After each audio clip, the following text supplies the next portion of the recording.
I'm Fred Pickel, and I'm the Executive Director of the Office of Public Accountability and Ratepayer Advocate for the City of LA. My position was created in 2011, and I joined the city in 2012 to provide public independent analysis of DWP's water and power rate changes. I am reviewing DWP's power rate proposal for this year. In this process, we brought more information to the public than has ever occurred before. The drivers for their rate increase are increased capital expenditures to back out coal and to replace it with renewable energy and more natural gas use, and with conservation. In addition, they're providing, hoping to provide investments in greater reliability. I am recommending approval of this total increase because there is little choice on the mandates, and customers want improved reliability and access to increased conservation. Councilmember Buscaino asked me to give this presentation ahead of the City Council's likely vote on this proposed rate increase on September 25th. Please continue watching for more details. We're going to talk about the DWP power rate proposal and the choices the city has to make in this process. And we are going to talk about stresses on DWP beyond the period of this rate increase and my conclusions for what the city and DWP should be doing going forward. This office has a simple, succinct mission, and that is public, independent analysis of LA DWP rates. This means the office is separate from the Department of Water and Power, and within the city, it is separate from most major city controls except for when the director is being appointed, or if the director is being fired, or during the budget process. I arrived on the job in February, and in late February, early March, DWP arrived on my doorstep with a couple boxes of general information about DWP. Then in March as well, DWP and the city, and I was the newcomer, started discussing whether this should be a 5-year increase, that is a series of steps over a 5-year period, or it should be a shorter increase. I argued that the Public Utilities Commission for other utilities in the state, like Southern California Edison, it does their increases on a 3-year cycle. And we don't have to do what the California PUC does, but I think that 3-year period is instructive. In addition, looking at changes in the energy business, we've been bad at predicting what the world's been like 5 years out. We do better 3 years out. So I said we should do this 3 years or less. DWP came back and said we'd like to do a 2-year increase. And in retrospect, that was a good idea. The first city council vote is expected on September 25th. Usually it takes 2 votes for these things to pass, if they pass. And with the second vote likely in early October, it's likely these rates will take effect in early November. The votes before the DWP board, which is a 5-member board, 3 members were present. It was 3-0. For the Energy and Environment Committee, same story. 5 members, 3 members were present. It was 3-0. DWP management, it's a new management team starting in early 2011, has been very cooperative. They've been open, they've readily provided the information, even though some of my questions created a fair amount of anxiety in the DWP management. They came through in the process. And so I think we have some successes. This rate change covers 2 years rather than 5 years, and we're going to go into why 2 is much better than 5. We have a better understanding of what's driving DWP rates, and we have a detailed understanding of their financial plans over the next 5 years and the links to that annual funds required in the rates. And we've looked and compared some key costs at DWP relative to other entities. Since we own DWP, as well as pay those rates, if infrastructure improvements that are needed don't get put in, sometimes saving money isn't really saving money. With the new proposal, There was no increase last year. They're proposing essentially 4.9% this year and 6% next year. If we look at their financial plans and needs beyond that 2-year period, we see sharper price increases after that 2-year period. So if they come in with a 5-year rate proposal, it's likely their proposal would be numbers like those. Now, DWP says these are preliminary numbers. They weren't as finely scrubbed down as these numbers, but it is likely we would see increases like that. But if we look at how this impacts residential households, both multifamily houses and single-family houses together, 85% of all the customers will pay less than a 4.9, that average 4.9 increase the first year. So it is hitting more on the bigger users, less on the smaller users. That's among the residential households. One of the questions that's commonly asked is, how does this impact people in the hotter areas of the city? Because we have a huge variation in temperature across the city.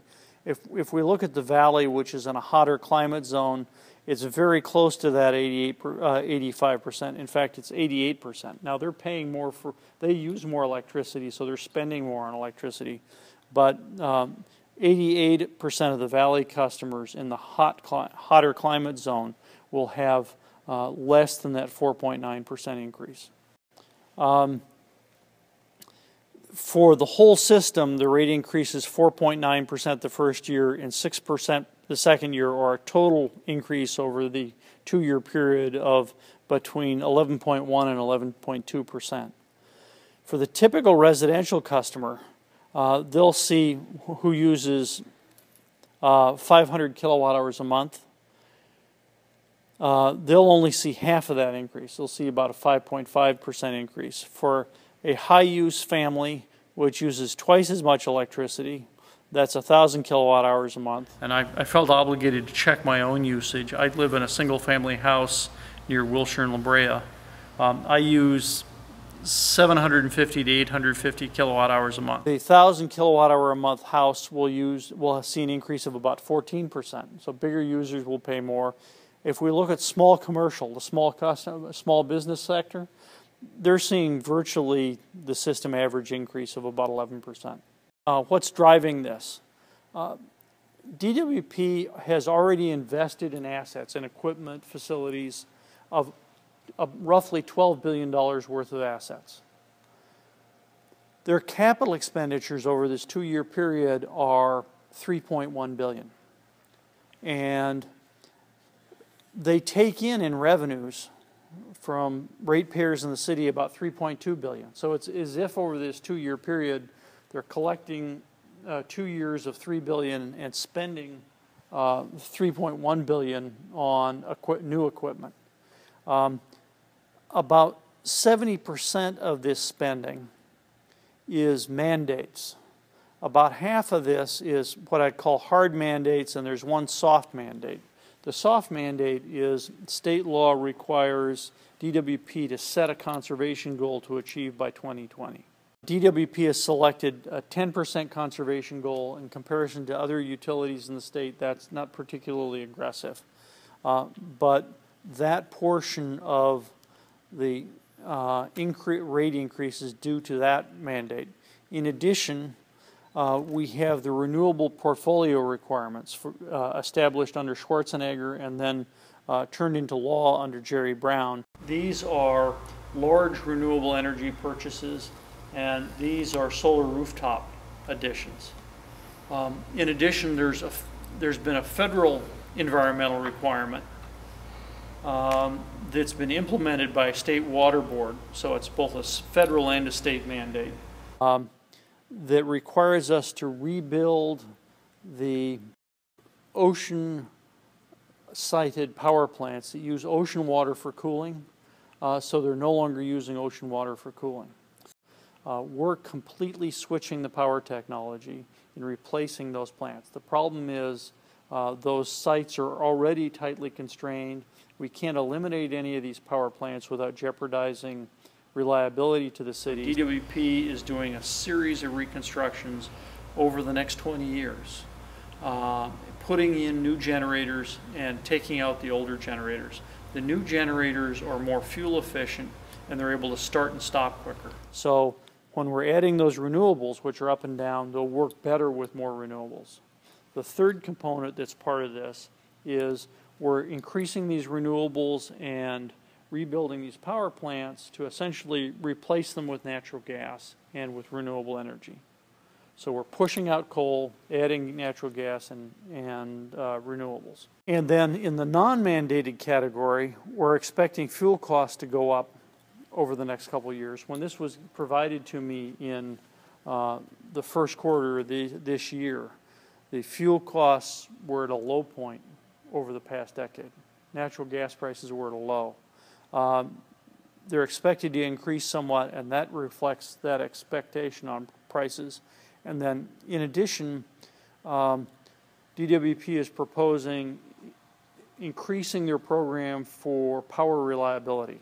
And they call it the PRP program for Power Reliability Program. I call it the pole replacement program because they're replacing aging poles, old transformers, and local transmission. For example, the Scattergood to Olympic transmission line is built into that. While that's not mandated by somebody else, we would certainly like to see better reliability than what we have. Can we ignore the mandates? There are specified civil penalties for us by the state in some of these categories, unspecified civil penalties that haven't been acted upon in the regulatory process yet, and for federal pollution controls, sometimes federal pollution controls can have criminal penalties. When I ask the lawyers, does it apply in this case, I get arm waving. But the city is not going to intentionally disobey the law. What is discretionary? Well, there's the Power Reliability Program, or Pole Replacement Program, or conservation. Outages are expensive. I like to say the most expensive power is the power you don't have. And that's abstract until you have a freezer full of stuff melting. Then the second item is conservation. It is the most frequently requested thing in public presentations I've attended or given. People say, gee, if bills are going to go up or if prices are going to go up, how can I help manage my bill? Help me with conservation. Teach me about it. Offer me help in setting it up. Help me with rebates on new appliances, the whole gamut. These are discretionary, but they're the things that we as ratepayers seem to want a lot. So my bottom line in this case is we really need to approve the whole DWP rate proposal. Remember how those rates increased after this 2-year period? We need to find a way to turn that around, because unless we turn that around, things are only going to become more challenging. If we look over a 5-year period, DWP's current investment plans require $7.4 billion. $7.4 billion is a pretty abstract number, but there are 1 million to 1.5 million households in LA. That would be $5,000 to $7,500 per household for every household in LA. That's a lot of money. That's a nice used car for everybody, for every household in the city over that 5-year period. We need to find cheaper ways of doing this. And DWP has a 20-year long-term plan that shows this need continuing past that 5-year period. What does this mean for DWP? Well, the higher prices are affecting us a couple ways. One, the economy's lousy. DWP has more conservation, and we have the solar rooftops things. DWP's energy sales on a kilowatt-hour basis are expected to decline slightly over the period of this plan. So they're going to have lower sales. And that's in spite of a century of growth in the power business. It was, if you look at the industrial load growth in LA, industry's left LA. The industrial load growth is in a sharp decline, we're left with, industrial was a third of DWP's load. It's now down to about 10%. So the load in LA is commercial businesses or residential, and 10% industrial. Furthermore, LA DWP's cost ranking is threatened. LA DWP and Sacramento Municipal Utility District are about tied for being the lowest large utilities in the state. But DWP's costs have been increasing ahead of their peers. So we're going to be separating ourselves from the low end with Sacramento Municipal Utility District and possibly passing some of our peers. Now, everyone asks about DWP wage rates. We specifically benchmarked in the PA report DWP's wage rates. And DWP's wages are high relative to other high-cost utilities nationwide. But DWP's wages are only 25% of that total $3 billion. So even if we were to reduce DWP wages 10% in a big slice, we would only see a 1 to 2% decrease in rates, and it would only be a one-time decrease. So we were able to do a 10% one-time slice in DWP wages. We'd only see a 1 to 2% increase. That's because a lot of that labor, a third or more, goes to construction of new projects. So the impact that we don't immediately see. So wage changes won't solve this problem. This problem is 6 to 7%, maybe 8% per year in the long term, and this is only a 1 to 2% change once. So wage changes won't solve this problem. This problem is 6 to 7%, maybe 8% per year in the long term, and this is only a 1 to 2% change once. Furthermore, we're putting a lot on the credit card. With this increased investment, DWP's debt is going to climb from a little over 50% to over 65% at the end of 5 years. So the organization is becoming more risky. This breaks down the components of cost in a different format, and this does it over the 5-year period. The short answer is the renewable portfolio compliance is the big number. Energy efficiency is the second biggest number, and then followed closely by the rebuilding of the oceanside power plants for once-through cooling, and the power reliability program. So it's the same characters as the 2-year period over the 5-year period. Now, in conclusion, to comply with mandates and to appropriately serve the people in LA, we need to move forward with this 2-year proposal. But beyond that, we need to do a number of other things. The new DWP management team that began in 2011 has put forward a multi-year cost reduction program. They're ahead of schedule on that. They're doing a good job of it. They need to broaden it more. They need to put in additional business management, performance improvement reviews, more formal and more public investment reviews, not just the initial investment, but how they're doing on the individual investments, and then performance measurement at the business unit level and all the way down to the individual level. I was surprised to understand that DWP does not have individual annual performance reviews, something you'd see in every large corporation at all in the organization. Since the organization is becoming riskier, add enterprise risk measurements for the individual business areas so we're not surprised by some problem. And as part of that, we need to benchmark key costs, both the programs like repowering and the pole replacement program, and individual cost components like debt and total labor compensation. And in addition, on the cost management components, this is going to take collaboration between the city, LADWP, and labor. The organization, because of the rate increases, because of the increased debt, because of the increased mandates, is going to be more stressful for all parties.